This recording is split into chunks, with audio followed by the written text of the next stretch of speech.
जयपुर में एक बार फिर कथित फर्जी पट्टा घोटाले को लेकर बड़ा खुलासा। इस बार मामला किसी आम जमीन का नहीं बल्कि धर्मशाला और महादेव मंदिर की बेशकीमती धार्मिक संपत्ति का है। आरोप है कि तत्कालीन नगर निगम heritage mayor Kusum Yadav, DC land हंसा मीणा, कुछ निगम अधिकारी और भू माफियाओं की कथित मिली भगत से रोडूराम, धर्मशाला और महादेव मंदिर की जमीन का फर्जी फ्री होल्ड पट्टा जारी कर दिया गया। जयपुर के MI रोड स्थित रोडूराम, धर्मशाला और महादेव मंदिर की जमीन को लेकर बड़ा विवाद सामने आया है। आरोप है कि धार्मिक उपयोग के लिए आरक्षित इस बेशकीमती भूखंड को नियमों के खिलाफ जाकर फ्री होल्ड पट्टा जारी कर दिया। मामला भवन संख्या 3240 वार्ड नंबर 150 का बताया जा रहा है, जो नगर निगम ग्रेटर के मालवीय नगर जोन क्षेत्र में आता है। लेकिन आरोप ये है कि इसके बावजूद इस संपत्ति का फ्री होल्ड पट्टा नगर निगम हेरिटेज से जारी कर दिया गया। अब सबसे पहले आपको दिखाते हैं वो ऐतिहासिक दस्तावेज जो पूरे मामले की सबसे बड़ी कड़ी माना जा रहा है। बताया जा रहा है कि जयपुर महाराज द्वारा वर्ष 1907 से 1908 में जारी मूल पट्टे में साफ तौर पर उल्लेख है कि ये भूमि केवल धर्मशाला और महादेव मंदिर के उपयोग के लिए दी गई थी। इतना ही नहीं, उस मूल पट्टे में स्पष्ट शर्तें भी दर्ज की गई थी कि जमीन को ना तो रहन रखा जा सकता है और ना ही किसी को बेचान या ट्रांसफर किया जा सकता है।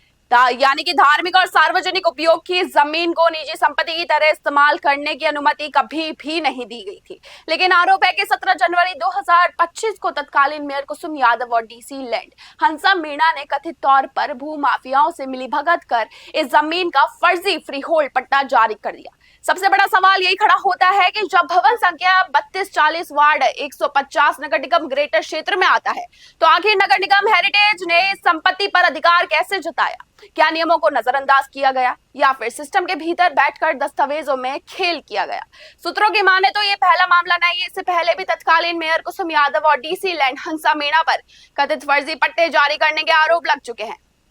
नगर निगम जयपुर की ठाटर योजना और बस्सी सीतारामपुरा योजना के कथित फर्जी पट्टा मामलों ने भी जमकर सुर्खियां बटोरी थी। अब इस नए मामले में नगर निगम प्रशासन की कार्यप्रणाली पर गंभीर सवाल खड़े कर दिए हैं। आरोप ये भी कि नगर निगम के भीतर बैठे कुछ भ्रष्ट अधिकारी और भू माफियाओं का गठजोड़ इतना मजबूत हो चुका है कि अब धार्मिक और सार्वजनिक संपत्तियां भी सुरक्षित नहीं बची है। अब पूरे मामले में राजस्थान सरकार और UDH मंत्री से निष्पक्ष जांच की मांग उठ रही है। मांग की जा रही है कि कथित फर्जी फ्री होल्ड पट्टा तुरंत रद्द किया जाए, पूरे मामले की उच्च स्तरीय जांच हो, जिम्मेदार अधिकारियों की भूमिका सामने लाई जाए और रोडूराम, धर्मशाला एवं महादेव मंदिर की जमीन को भूमाफियाओं से बचाया जाए। फिलहाल सबसे बड़ा सवाल ये खड़ा होता है कि क्या इस कथित फर्जी पट्टा कांड में कार्रवाई होगी या फिर ये मामला भी सिस्टम की फाइलों में दबकर रह जाएगा? जयपुर से ब्यूरो रिपोर्ट।